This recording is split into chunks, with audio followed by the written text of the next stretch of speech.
에스겔 40장부터 48장까지 에스겔서 마지막까지입니다. 네, 에스겔서는 포로로 잡혀가 있던 바벨론 땅에서 에스겔이 하나님의 환상을 보고 그때부터 예언을 하는 내용이죠.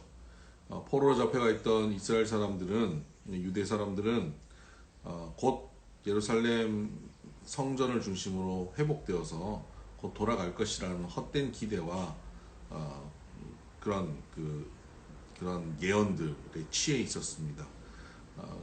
자기들이 들으려고 하는 그런 메시지만 듣죠. 곧 돌아갈 거다. 헛된 희망 가운데 있는 것입니다. 그런데 에스겔 선지자를 통해서 하나님께서는 그 예루살렘 성전이 얼마나 죄악 가운데 있는지를 환상 중에 보여주시면서 그 성전을 하나님의 영이 떠나는 것을 보여주십니다. 그리고 예루살렘이 멸망하는 것 보여주십니다. 그 말씀대로 예루살렘은 멸망하게 됩니다. 그리고 나서 그 멸망하고 나서 이제 하나님께서 다시 예루살렘을 회복하실 것이다라는 소망을 하나님께서 말씀하여 주십니다. 어제 우리가 그 소망을 읽었고요. 오늘 이제 40장부터는 그런 하나님이 예루살렘을 회복하시는 가운데 가장 핵심이 되는 성전의 회복을 환상 중에 보여주고 계시는 겁니다. 40장부터 48장까지가 바로 예루살렘 성전의 회복입니다. 무너진 예루살렘 성전, 다윗의 성전이 아니라 회복될 성전을 말씀하고 계십니다. 이것은 포로 이후에 다시 돌아와서 짓는 제2성전, 스룹바벨 성전이나 예수님 당시에 지었던 헤롯 성전을 의미하는 것이 아니라 온전한 성전, 새 예루살렘, 하나님께서 우리에게 진정으로 주시고자 하는 바로 그 성전을 말씀하고 있는 것입니다. 그 성전이 바로 주님이 머리 되시고 우리가 몸된 교회 공동체입니다. 바로 그 교회 공동체 성전을 짓는 것을 환상 중에 보고 기록하고 있는 겁니다. 40장부터가 바로 그 성전의 모습들을 보고 측량하고 묘사한 내용들입니다. 40장, 41장, 42장까지가 그런 내용이고요. 43장에 이제 그 성전에 여호와께서 들어가십니다. 성전은 그냥 빌딩이 아닙니다. 건물을 잘 지었다고 성전이 아니고 거기 여호와의 영이 계셔야만 성전인 겁니다. 너희가 성전인 것과 성령이 너희 가운데 계시는 것을 알지 못하느냐라고 우리에게 말씀하시죠. 바로 우리가 성전인 이유는 성령이 우리 가운데 계시기 때문입니다. 오늘 우리 가운데 성령이 계시고 우리의 관계 공동체 가운데 성령이 계시면 우리가 성전이 된다는 사실을 명심하시길 바랍니다.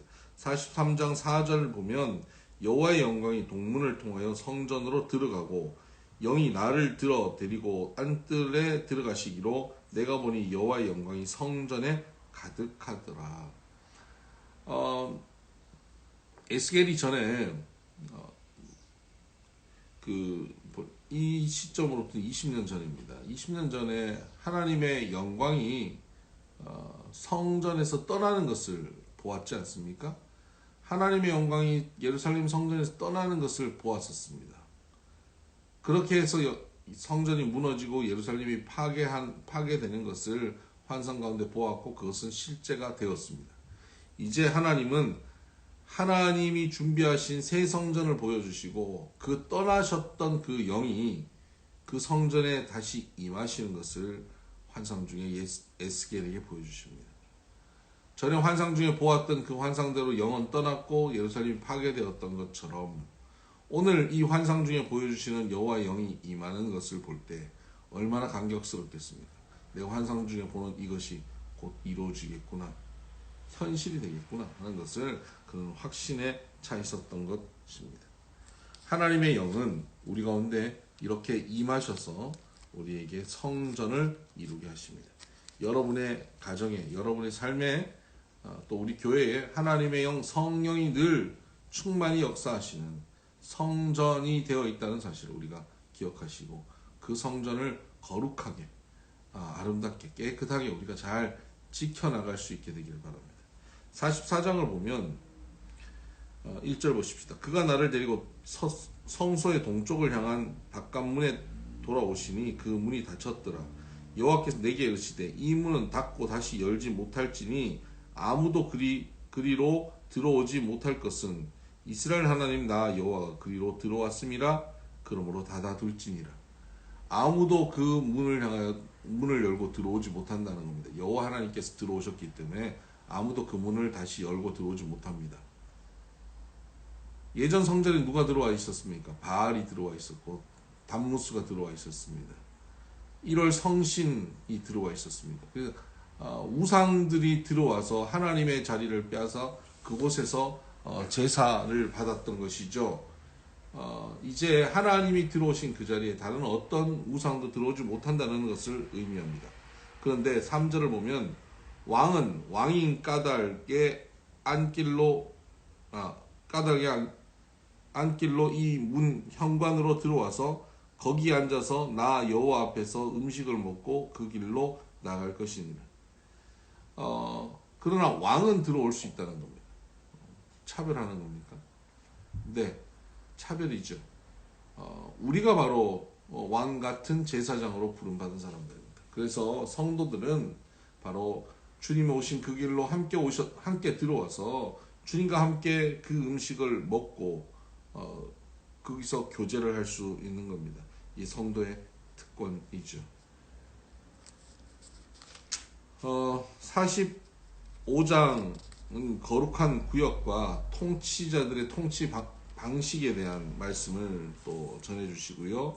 46장에는 안식일과 초하루 또 군주의 태도, 군주의 역할들이 나옵니다. 그러니까 하나님의 나라가 이루어질 때 그것을 다스리는 사람의 역할이 어떠하는지, 하나님의 기업이든 하나님의 가정이든 그것을 다스리는 사람들, 리더들은 어떠한지를 보여주고 있습니다.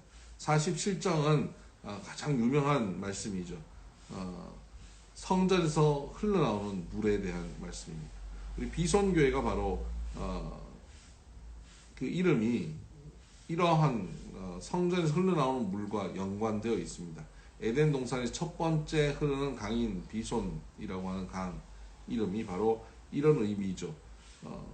하나님께서 에덴에서 물이 흘러나와서 가는 곳마다 하나님의 에덴이 회복되고 형성되게 하시기 위해 비손을 허락하신 것처럼 그 에덴은 파괴되었고, 그리고 또 다른 에덴으로 만든 이스라엘도 또 파괴되었고, 그리고 하나님께서는 다시 환상주의 새 성전을 지으십니다. 이 성전이 신앙 공동체 교회를 얘기하는 것이죠. 이 신앙 공동체 교회를 통해서 생수의 강이 흐르는 겁니다. 그것이 바로 하나님 처음 만드셨던 비손인 것이죠. 생수의 강. 예수님께서도 사역하시면서 너의 배에서 생수의 강이 흘러나리라 라고 말씀하시죠. 바로 이 의미입니다. 너의 배에서. 우리 각자가 성전이고 우리 공동체가 성전이어서 우리 안에서 생수의 강이 흘러나오는 겁니다. 그 생수의 강이 흘러나면 어떤 일이 벌어집니까? 7절 내가 돌아가니 강 좌우편에 나무가 심이 많더라. 황무한 곳에 나무가 심이 많아지는 것입니다. 그리고 바다에 이르는데 바다의 물이 번성하게 되고 살아납니다. 9절 하반절을 보면 바닷물이 되살아나겠고 이 강이 이르는 각처의 모든 것이 살 것입니다. 바다를 살리는 강이 되는 것입니다. 조그마한 강물이 들어갔는데 바다가 어떻게 살아납니까? 바닷물을 살리는 강물이 된다는 것입니다. 그리고 이 물이 가는 곳마다 모두 살아나게 될 것이다. 죽음을 생명으로 바꿔놓는 생수의 강이 되는 것이죠. 그러니까 여러분, 저와 여러분, 우리 공동체, 우리의 삶의 자리, 우리의 손길, 우리의 발길, 우리의 눈길, 우리의 입술이 닿는 곳곳마다 그것이 죽음의 자리가 생명의 자리로 바뀌는 겁니다. 절망한 이들이 우리를 만나면 소망을 가지게 되는 것이죠. 이것이 생수의 모습입니다. 지치고 고통받고 있는 이들이 우리를 만나면 소망을 얻고 생명을 얻고 다시 일어나게 되는 것입니다. 이것이 생수의 강의 모습입니다. 이런 모습이 우리에게 있기를 바랍니다. 12절 강 좌우가에 각종 먹을 과실나무가 자라서 그 잎이 시들지 아니하며 열매가 끊이지 아니하고 달마다 새 열매를 맺으니 우리는 열매는 계절마다 맺는 것이지만 생수의 강이 흐르는 곳에는 풍성하여서 달마다 열매가 맺히는 그런 역사가 있습니다. 그리고 그 열매는 먹을만 하고 그 잎사귀는 약재료가 된다. 약재료가 되게 하는 그 잎사귀가 되는 것이죠. 생수의 강의 역사가 이렇습니다. 그리고 그 이후에는 땅의 경계와 각 지파별로 땅을 나누는 것이 48장에 나옵니다.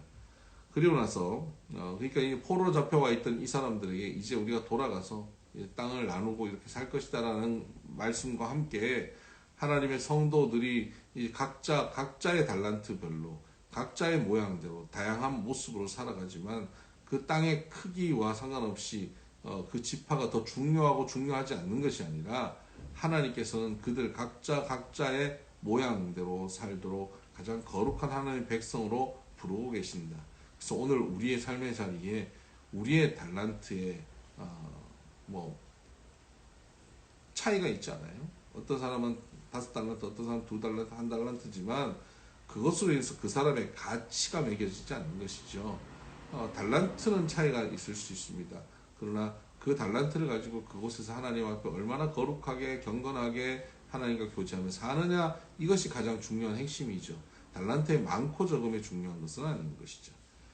48장 35절을 보면 바로 이 새로운 성전을 중심으로 한 새로운 성읍이 형성되고 그 성읍을 통해서 하나님 나라가, 새로운 나라가 이루어지는데 그 새로운 성읍의 이름을 우리에게 알려주십니다. 그 성읍의 이름은 여호와 삼마라 하느니, 여호와께서 거기에 계신다. 여호와 삼마. 이거와 같은 뜻의 이름이 뭡니까? 임마누엘이죠. 임마누엘. 마리아에게 말씀하셨죠. 네가 잉태하여 아들 낳으면 그 이름을 임마누엘이라고 하라. 임마누엘. 하나님이 거기에 계신다. 하나님이 우리와 함께 하신다. 새로운 성읍, 새로운 성전, 생수의 강이 흐르는 바로 그 성읍, 성전, 그 공동체가 임마누엘입니다. 우리가 누굽니까? 우리가 예수 그리스도의 몸, 임마누엘이죠. 여기가 하나님이 꿈꾸시는 새로운 성읍, 하나님의 나라입니다. 하나님의 나라로 세웠던 남유다, 북이스라엘, 이스라엘이 멸망하고 하나님께 범죄하여서 완전히 파괴되고 황폐하게 되었지만 하나님은 그것을 회복시킨다는 말씀을 주시고 그 땅을 여호와 삼마 임마누엘이라고 하시죠. 오늘 우리의 삶의 자리에 하나님은 바로 그 임마누엘 여호와 삼마를 세우기를 원하십니다. 그래서 우리의 가정과 우리의 교회가, 우리의 삶이 하나님의 나라가 되는 것입니다. 적당히 사는 그런 삶이 아닙니다. 우리의 삶은 온전한 하나님의 나라가 되는 겁니다. 여러분의 가정이 오늘도 이 하나님의 나라 천국을 누리게 되기를 주의 이름으로 축복합니다. 샬롬.